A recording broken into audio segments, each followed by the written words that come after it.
Be quick to humble yourself. ನೀವು ದೀನರಾಗಲಿಕ್ಕೆ ಬಹಳ ಬೇಗ ಪ್ರಯತ್ನ ಪಡಿ. When somebody hurts you, ಯಾರಾದರೂ ನಿಮ್ಮನ್ನು ನೋಯಿಸಿದ್ರೆ how do you humble yourself? ನಿಮ್ಮನ್ನೇ ಹೇಗೆ ದೀನಪಡಿಸ್ಕೊಳ್ತೀರಾ? Say, Father, forgive him because he doesn't know what he's doing. ತಂದೆ, ಪರಲೋಕ ತಂದೆಯೇ ಆತನನ್ನು ಕ್ಷಮಿಸು, ಆತನಿಗೆ ಗೊತ್ತಿಲ್ಲ. When you don't forgive somebody, ನೀವು ಯಾರನ್ನಾದ್ರೂ ಕ್ಷಮಿಸಿಲ್ಲ ಅಂದ್ರೆ you're being proud. ನೀವು ಅಹಂಕಾರಿಗಳು. When you cannot forgive your husband, ನಿಮ್ಮ ಈ ಗಂಡನನ್ನ ಕ್ಷಮಿಸಿಲ್ಲ ಅಂದ್ರೆ maybe he did something wrong. ಏನೋ ತಪ್ಪು ಮಾಡಿರಬಹುದು.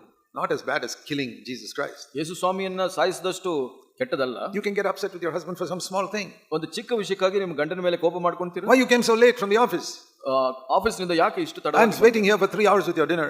ನಾನು 3 ಗಂಟೆಯಿಂದ ನಾನು ಕಾಯ್ತಾ ಇದ್ದೀನಿ ನೀನು ಊಟ ಇಟ್ಕೊಂಡು. What all things people get upset about? ಎಂತ ವಿಷಯಗಳಿಗೆಲ್ಲ ಜನ Or the husband can get upset. Why the food is not lacking taste? No taste today. ಯಾಕೆ ಊಟ ರುಚಿಯಾಗಿಲ್ಲ ಇವತ್ತು? ಅದಕ್ಕಾಗಿ ಕೋಪ ಮಾಡ್ಕೊಂತಾರೆ. I say, are these children of God or children of the devil who's speaking like this? ಈ ತರ ಮಾತಾಡುವಂತರು ದೇವರ ಮಕ್ಕಳ ಅಥವಾ ಸೈತಾನನ ಮಕ್ಕಳ? Are these Christians or children of the devil? ಕ್ರೈಸ್ತರ ಅಥವಾ ಸೈತಾನನ ಮಕ್ಕಳ? Are they following Jesus or are they following Satan? ಯೇಸು ಸ್ವಾಮಿಯನ್ನು ಹಿಂಬಾಲಿಸ್ತಾ ಇದ್ರಾ ಇಲ್ಲ ಸೈತಾನನ ಹಿಂಬಾಲಿಸ್ತಾ You ask yourself. ನಿಮ್ಮನ್ನೇ ನೀವು ಕೇಳ್ಕೊಳ್ಳಿ. The way we speak shows what is in our heart. ನೀವು ಮಾತಾಡೋ ರೀತಿಯಿಂದ ನಿಮ್ಮ ಹೃದಯದಲ್ಲಿ ಏನಿದೆ ಅನ್ನೋದನ್ನ ತೋರಿಸ್ತಾ ಇದೆ. There was a very godly missionary who came to India called Amy Carmichael. Amy Carmichael ಅನ್ನೋ ಒಬ್ಬ ದೇವ ಭಕ್ತರು ಭಾರತಕ್ಕೆ ಬಂದಿದ್ರು ಮಿಷನರಿ ಆಗಿ. 80 years ago she came to 80 ವರ್ಷದ ಮೊದಲು ತಮಿಳುನಾಡಿನಲ್ಲಿ ಬಂದಿದ್ರು. She started a orphanage there for the poor children who were girls who were thrown in the temples. ಅನಾಥ ಹೆಣ್ಣು ಮಕ್ಕಳನ್ನ ಕಾಪಾಡಲಿಕ್ಕೆ ಅವರು ಒಂದು ಅನಾಥಾಶ್ರಮವನ್ನು ನಡೆಸ್ತಾ ಇದ್ರು. And she said something ಅಲ್ಲಿ ಒಂದು ವಿಷಯ, very good. She said many good things. ಬಹಳಷ್ಟು ಒಳ್ಳೆ ವಿಷಯಗಳನ್ನು ಹೇಳಿದ್ರು. One of the things she said was, ಒಂದು ವಿಷಯ ಏನು ಹೇಳಿದ್ರು ಅಂದ್ರೆ, if a cup is full of sweet water, ಒಂದು ಬಟ್ಟಲಿನಲ್ಲಿ ಸಿಹಿ ನೀರಿದ್ರೆ, however hard you may shake it, ಎಷ್ಟು ನೀವು ಅಲ್ಲಾಡಿಸಿದ್ರು only sweet water will come out. ಆ ಒಂದು ಸಿಹಿ ನೀರೇ ಹೊರಗಡೆ ಬೀಳುತ್ತೆ. So she was saying, ಹಾಗೆ ಹೇಳ್ತಾ ಇದ್ರು, however hard anybody may hurt you, ನೀವು ಯಾರು ಇತರರು ಎಷ್ಟೇ ಕಷ್ಟ ಕೊಟ್ಟರು ನಿಮ್ಗೆ, only what is inside will come out. ನಿಮ್ಮ ಒಳಗಡೆ ಏನಿದೆ ಅದೇ ಬರುತ್ತೆ. So if you got angry, ನಿಮಗೆ ಕೋಪ ಬಂದ್ರೆ don't get upset with that person. ಆ ಒಂದು ವ್ಯಕ್ತಿಯ ಬಗ್ಗೆ ನೀವು ಬೇಸರ ಮಾಡ್ಕೊಳ್ಬೇಡಿ. That person has only helped you to see what was inside your heart. ಆ ವ್ಯಕ್ತಿ ನಿಮಗೆ ಸಹಾಯ ಮಾಡಿದನು ನಿಮ್ಮ ಹೃದಯದಲ್ಲಿ ಏನಿದೆ ಅಂತ ತೋರಿಸ್ಲಿಕ್ಕೆ. Oh, I thought my heart was full of sweet water.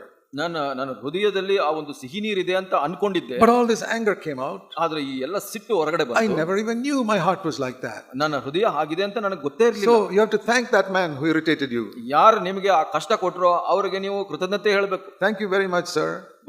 ಕೃತಜ್ಞತೆಗಳು Swami, because you showed me what is in my heart. ನನ್ನ ಹೃದಯದಲ್ಲಿ ಇರೋದನ್ನ ತೋರಿಸಿ. It's like you thank a doctor who took a scan of your heart. ನಿಮ್ಮ ಹೃದಯದ scan ಯಾರು ತೆಗೆದ ಡಾಕ್ಟರ್ಗೆ ನೀವು ಕೃತಜ್ಞತೆ ಹೇಳ್ತಿರಲ್ಲ.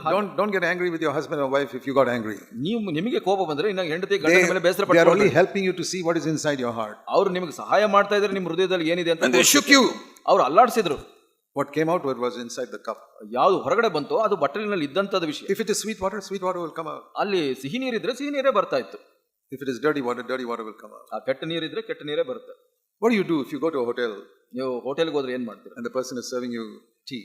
ನಿಮಗೆ ಟೀ ಒಂದು ಯಾರೋ and accidentally it slips and falls on your clothes. ನಿಮ್ಮ ಬಟ್ಟೆ ಮೇಲೆ ಅಕಸ್ಮಾತ್ ಆಗಿ ಜಾರಿ ಬಿದ್ದು nice sari or nice pant. ಒಳ್ಳೆ ಸೀರೆ ಅಥವಾ ಒಳ್ಳೆ ಪ್ಯಾಂಟ್ ಹಾಕೊಂಡು there your Christianity will be tested. ಅವತ್ತು ನಿಮ್ಮ ಕ್ರೈಸ್ತತ್ವದ ಪರೀಕ್ಷೆ. What is inside your heart will come out. ನಿಮ್ಮ ಹೃದಯದಲ್ಲಿ ಏನಿದೆ ಅದು ಹೊರಗಡೆ ಬರುತ್ತೆ. A true Christian will say, ನಿಜವಾದ ಕ್ರೈಸ್ತನು ಹೇಳ್ತಾನೆ, that's all right, don't worry. ಪರವಾಗಿಲ್ಲ, ಅದಕ್ಕಾಗಿ ಚಿಂತೆ ಮಾಡಬೇಡಿ. We all make mistakes. ನಾವೆಲ್ಲ ತಪ್ಪು ಮಾಡ್ತೇವೆ. I can go home and watch this. ನಾನು ಮನೆಗೆ ಹೋಗಿ ಇದನ್ನ ಶುದ್ಧಿ ಮಾಡಬಹುದು. I hope somebody will spill something on your clothes one day.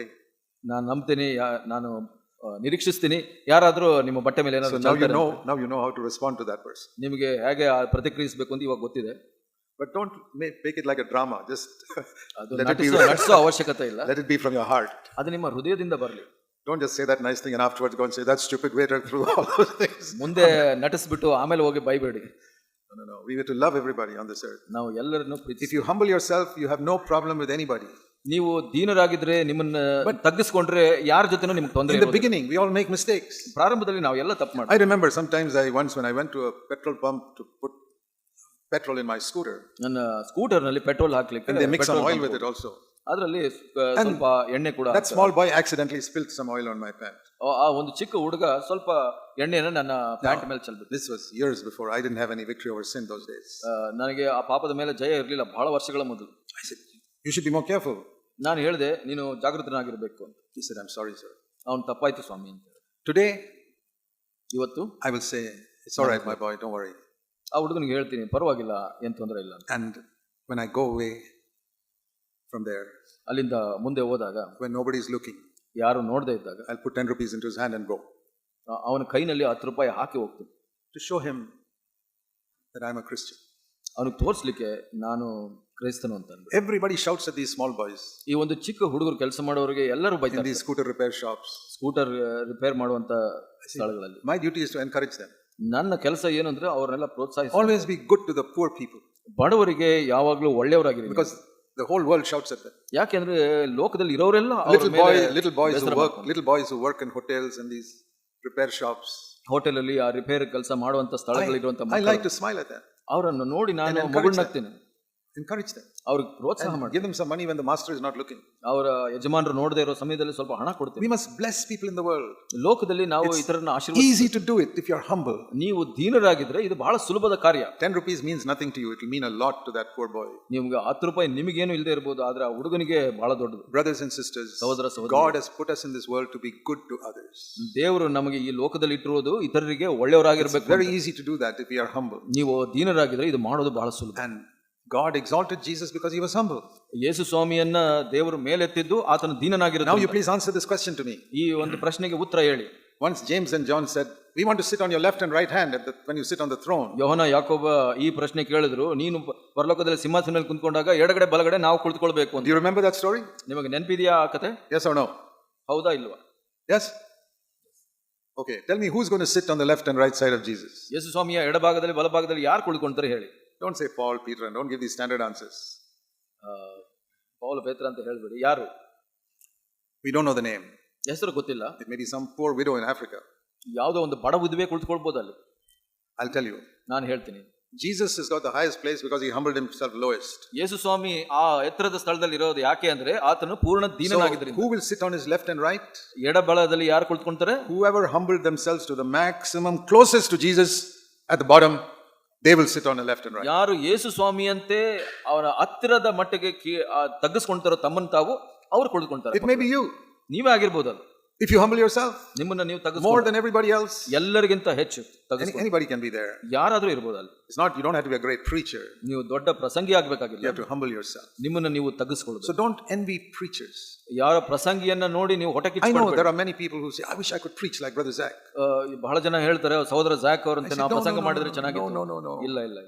Don't make that your goal. ಅದನ್ನ ನಿಮ್ಮ ಗುರಿ ಮಾಡ್ಕೊಳ್ಬೇಕು. Make your goal, I want to humble myself like Jesus. ಯೇಸು ಸ್ವಾಮಿಯಂತೆ ನಾನು ದೀನನಾಗಬೇಕು, ತಗ್ಗಿಸ್ಕೊಳ್ಬೇಕು ಅನ್ನೋದನ್ನ ಗುರಿ If ಮಾಡ್ಕೊಳ್ಳಿ. you see some man humbling himself, follow his example. ಒಬ್ಬ ವ್ಯಕ್ತಿ ಯಾರೋ ದೀನನಾಗಿದ್ರೆ ಅವನನ್ನ Because he is following Jesus' example. ಯಾಕೆಂದ್ರೆ ಅವನು ಯೇಸು ಸ್ವಾಮಿಯನ್ನ And ಹಿಂಬಾಲಿಸ್ತಾನೆ. if you follow him, you'll also become like Jesus after some time. ಆತನನ್ನ ಹಿಂಬಾಲಿಸಿದ್ರೆ ನೀವು ಕೂಡ ಯೇಸು ಸ್ವಾಮಿಯನ್ನ. That's why Paul said, follow me as I follow Christ. ಅದಕ್ಕಾಗಿ ಪೌಲನು ಹೇಳಿದ್ರು, ನಾನು ಕ್ರಿಸ್ತನ ಹಿಂಬಾಲಿಸಿದಂಗೆ ನೀವು All ನನ್ನ of us, ಹಿಂಬಾಲಿಸಿ. even you 15-year-old boys and girls, 15 ವರ್ಷದ ಗಂಡು ಹೆಣ್ಣು ಮಕ್ಕಳು ಕೂಡ, you can tell the 6-7-year-old children, 6-7 ವರ್ಷದ ಮಕ್ಕಳು ಕೂಡ ಹೇಳ್ಬೋದು, follow me, I'm only 15 years old. ನಾನು 15 ವರ್ಷ ನನ್ನ ಹಿಂಬಾಲಿಸು ಅಂತ ಹೇಳ್ಬೋದು. You 6-year-old, 6 ವರ್ಷದವರು ಕೂಡ follow me, I'm following Jesus. ನನ್ನನ್ನು ಹಿಂಬಾಲಿಸು, ನಾನು ಯೇಸು ಸ್ವಾಮಿ ಹಿಂಬಾಲಿಸು. You don't have to be 45 years old before you ask people to follow you. ನಿಮ್ಮನ್ನ ಹಿಂಬಾಲಿಸಕ್ಕೆ ನೀವು 45 ವರ್ಷ ಆಗುವಂತ ಅವಶ್ಯಕತೆ ಏನಿಲ್ಲ. You can be 15 years old. ನಿಮಗೆ 15 ವರ್ಷ ಆಗಿರಬಹುದು. Everybody sitting here, ಎಲ್ಲರೂ ಕುಳಿತವರು, there is somebody younger than you ನಿಮಗಿಂತ in your church. ನೀವು ಸಭೆಯಲ್ಲಿ ಚಿಕ್ಕವರು, Many people younger than you. ಬಹಳಷ್ಟು ಜನ ಚಿಕ್ಕವರು. You can be an example to them. ಅವರಿಗೆ ನೀವು ಮಾದರಿಯಾಗಿರಬಹುದು. You married people, ಮದುವೆಯಾದವರು, instead of going around gossiping and speaking evil about others, ಕೆಟ್ಟದಾಗಿ ಇತರರ ಬಗ್ಗೆ ಕೆಟ್ಟದಾಗಿ ಮಾತಾಡಿ ಚಾಡಿ ಮಾತಾಡೋದು, why not be an example to the younger married women and say, follow my example, I never gossip about anybody. ನಿಮಗಿಂತ ಚಿಕ್ಕವರಾದ ಮದುವೆ ಆದವರಿಗೆ ಒಂದು ಮಾದರಿಯಾಗಿರ್ಬೋದಲ್ಲ ನೀವು. Then all your churches in Karnataka will be the most glorious churches in India. ಕರ್ನಾಟಕದಲ್ಲಿ ಇರುವಂತ ಎಲ್ಲ ಸಭೆಗಳು ಬಹಳ ಮಹಿಮೆಯುಳ್ಳ ಸಭೆಗಳಾಗ್ತದೆ. Not by having a big conference, ದೊಡ್ಡ ಕಾನ್ಫರೆನ್ಸ್ ಕೂಡ ನಡೆಸೋದು. everybody going into humility. ಎಲ್ಲರೂ ದೀನರಾಗೋದ ಮುಖಾಂತರ. That is how we press on to perfection. ಹಾಗೆ ನಾವು ಪರಿಪೂರ್ಣತೆ ಕಡೆಗೆ ಮುನ್ನಡೆಯುತ್ತೇವೆ. Let's pray. ಪ್ರಾರ್ಥಿಸೋಣ. Heavenly Father, ಪರಲೋಕ ತಂದೆಯೇ, thank you for this time you have given us with these wonderful brothers and sisters. ಈ ಒಂದು ಅದ್ಭುತ ಸಹೋದರ ಸಹೋದರಿಯರನ್ನ ಕೊಟ್ಟಿದ್ದಕ್ಕಾಗಿ, ಈ ಸಮಯ ಕೊಟ್ಟಿದ್ದಕ್ಕಾಗಿ ನಿನಗೆ ಕೃತಜ್ಞತೆ ಸ್ವಾಮಿ. Help us to forget all the problems of the past, ನಮ್ಮ ಹಿಂದಿನ ಎಲ್ಲ ಕಷ್ಟಗಳನ್ನು all ಮರೆತು the ಬಿಡುವಾಗ, sins of our past life, ನಮ್ಮ ಹಿಂದಿನ which ಪಾಪಗಳನ್ನು are ಮರೆಯಲಿಕ್ಕೆ all ಸಹಾಯ under ಮಾಡು. the blood of Christ. ಎಲ್ಲವೂ ಕ್ರಿಸ್ತನ ರಕ್ತದ And you say, I will not remember it anymore. ನೀನು ಹೇಳಿದೀಯ ಅದನ್ನ ಮರೆತು ಬಿಡ್ತೀನಿ ಅಂತ. Lord, we also want to look to the future ನಾವು ಮುಂದಿನ ಭವಿಷ್ಯವನ್ನು and press on to perfection. ಆ ಪರಿಪೂರ್ಣತೆಗೆ ನಾವು All the ನಡೀತೀವಿ. problems some of our churches have gone through in the past, ಹಿಂದಿನ ಸಮಯದಲ್ಲಿ ನಮ್ಮ ಸಭೆಯಲ್ಲಿ ನಡೆದ ಎಲ್ಲ ಸಮಸ್ಯೆಗಳು ಸಂಗತಿಗಳನ್ನ forget all of them, ಅದನ್ನೆಲ್ಲ ಮರೆತು ಬಿಡ್ತೀವಿ press on to a glorious future ಒಂದು ಉತ್ತಮ ಮಹಿಮೆಯುಳ್ಳ ಭವಿಷ್ಯದ ಕಡೆ ನಾವು without blaming anybody, ಯಾರನ್ನು ದೂಷಿಸೋದಿಲ್ಲ but Swami. looking unto Jesus ಯೇಸು ಸ್ವಾಮಿಯನ್ನ ನೋಡ್ತೀವಿ and becoming more and more perfect every day. ಪ್ರತಿ ದಿವಸ ಆತನಂತೆ ಪರಿಪೂರ್ಣರಾಗಿ Jesus' name. ಬಯಸ್ತೀವಿ. ಯೇಸು ಸ್ವಾಮಿಯ ಹೆಸರಲ್ಲಿ Amen. ಆಮೆನ್.